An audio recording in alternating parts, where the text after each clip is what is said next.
Assalamualaikum. My name is Master Nimitin Mokhtar, BA17110570. So today I'm choosing the number 6 topic, which is should children of undocumented immigrants be allowed to attend public school.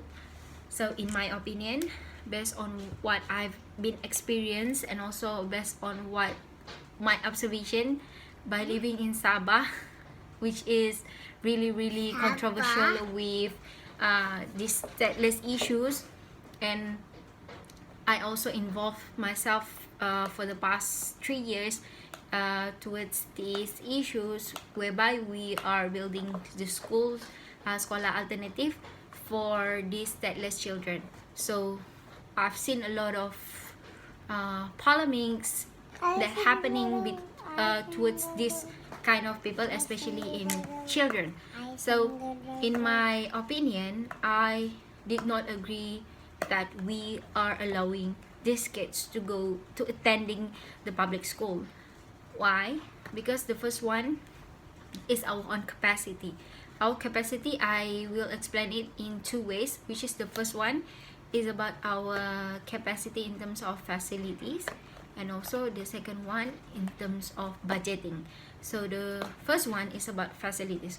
So as we can see in Sabah, for example, which is I think the perfect examples that I can give in based on the reality. There are a lot of schools, public school, which is attended by those who have legal documents, ICs. They did not receive proper education because of that is because of lacking of facilities. The facilities in terms of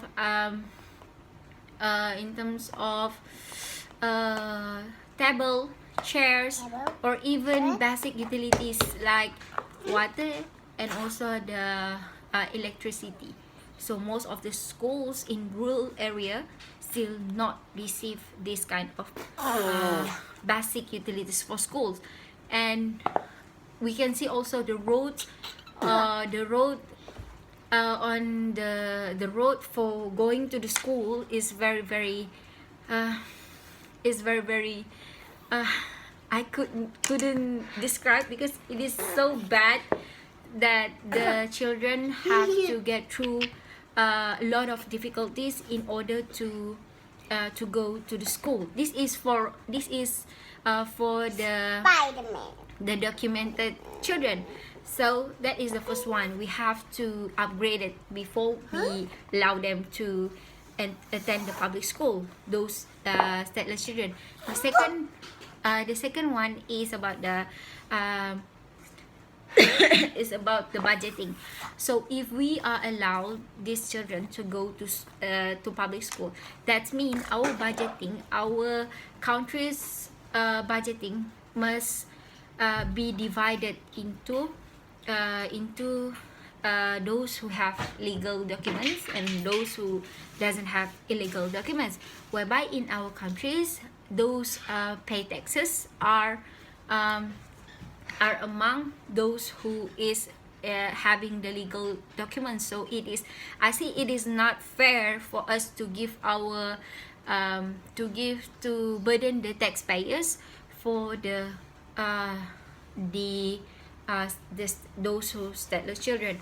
So the third one, this is what I see. If we are allowed those stateless children to attend public school, so how is the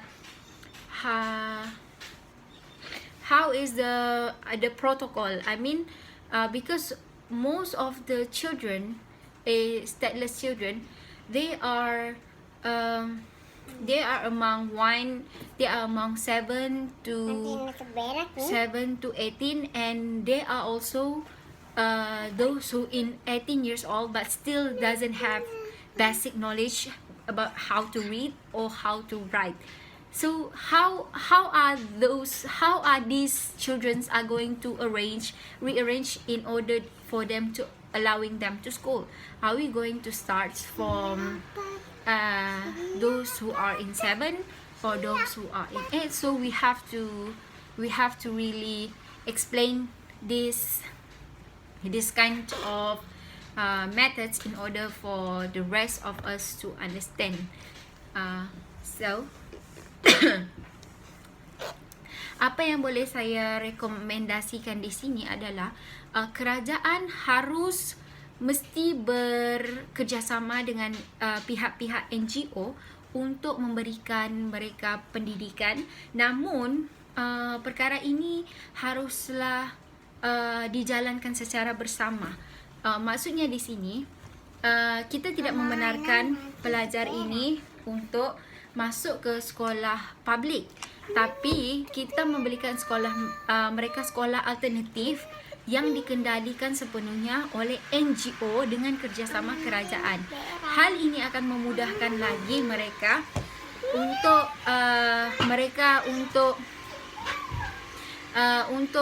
membiasakan diri dengan keadaan persekitaran.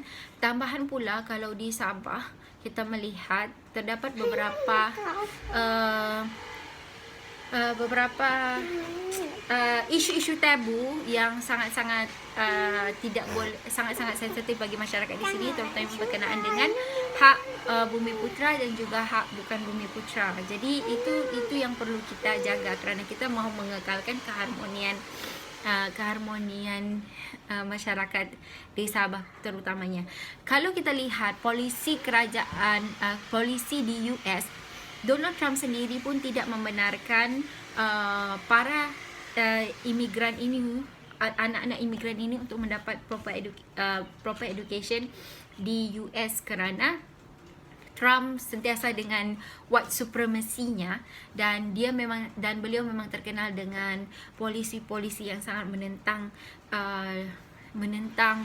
golongan stateless ini, dan beliau sangat-sangat mendapat kritikan yang hebat daripada aktivis-aktivis human rights, dan itu juga berlaku di Sabah.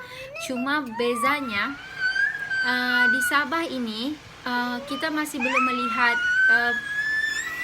tentangan secara polisi yang tidak membenarkan para NGO untuk mencampuri urusan dari aspek pendidikan untuk kanak-kanak ini. Sebab sekarang kita di Sabah kita mempunyai banyak sekolah alternatif yang didirikan untuk para pelajar stateless ini. Kita ada Stairways to Heaven, kita ada Itania School di Kota Kinabalu, kita ada Cahaya Society di sana kan, kita ada sekolah alternatif di Gabor Sekolah Alternatif di Tawau, Kota Kinabalu, dan juga di Sekolah Alternatif Sempurna, dan sekolah-sekolah dan banyak lagi. Dan sekolah-sekolah ini yang membekalkan pendidikan secara asas kepada mereka, kerana saya bercakap atas dasar realiti sebenarnya. Sekiranya seseorang ini tidak mempunyai apa-apa dokumen, hakikatnya mereka ini tidak boleh berasimilasi, tidak boleh bersatu dengan masyarakat yang mempunyai dokumen pengenalan diri. Itu adalah hakikatnya, kerana setinggi mana pun mereka belajar, kalau kita memasukkan mereka ke dalam sekolah awam, adakah selepas tingkatan 6 ataupun selepas mendapat UPSR, hatta untuk mendapatkan UPSR pun kita memerlukan dokumen. Jadi sampai manakah tahap pembelajaran mereka itu akan berlangsung, dan sejauh mana mereka pergi dengan ketiadaan sebarang pengenalan diri. Jadi saya rasa perkara ini haruslah kembali kepada asasnya, iaitu memberikan mereka pengenalan diri seperti yang hendak dilakukan oleh kerajaan Sabah sebelum ini, iaitu PSS, Pas Sementara Sabah. Namun kalau kita lihat kejadian, kita melihat perkara yang berlaku di PRK Pilihan Raya Kecil Kimanis pada tahun lepas, pihak warisan telah kalah kepada pihak BN kerana mereka memainkan sentimen PSS, isu PSS ini, pemberian PSS ini kepada dalam setiap kempen mereka, iaitu dengan ugutan-ugutan bahawa tanah-tanah bumi putra akan dirampas oleh pihak-pihak golongan ini jika diberikan dokumen yang sah. Begitulah yang berlaku, senario yang berlaku di Sabah. Jadi seperti yang saya cadangkan, seperti yang saya katakan, saya tidak bersetuju untuk mereka ini masuk ke public school. Namun saya sangat menggalakkan kerajaan untuk menyokong segala tindakan yang dilakukan oleh NGO untuk memberikan sekurang-kurangnya basic education kepada kanak-kanak stateless ini. Ini sekurang-kurangnya dapat memberikan mereka dapat mengurangkan kadar buta huruf dalam kalangan mereka, sekaligus apabila kita memberikan mereka pendidikan, dia sebenarnya sekaligus kita mendidik mereka untuk tidak terlibat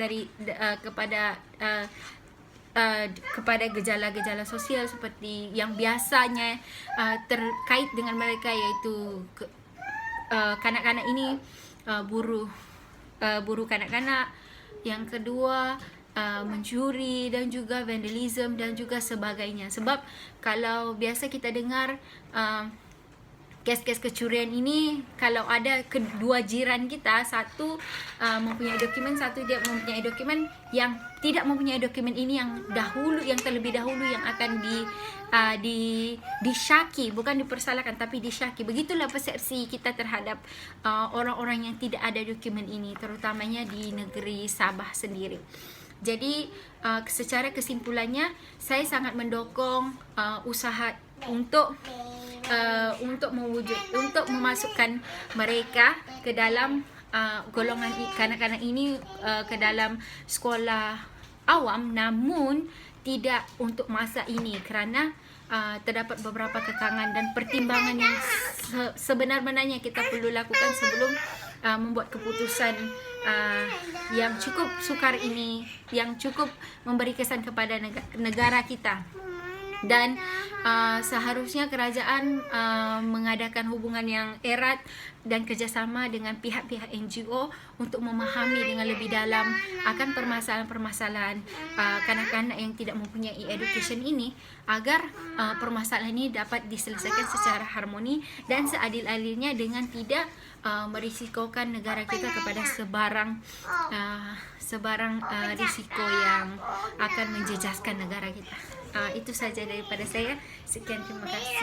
Minta maaf atas gangguan.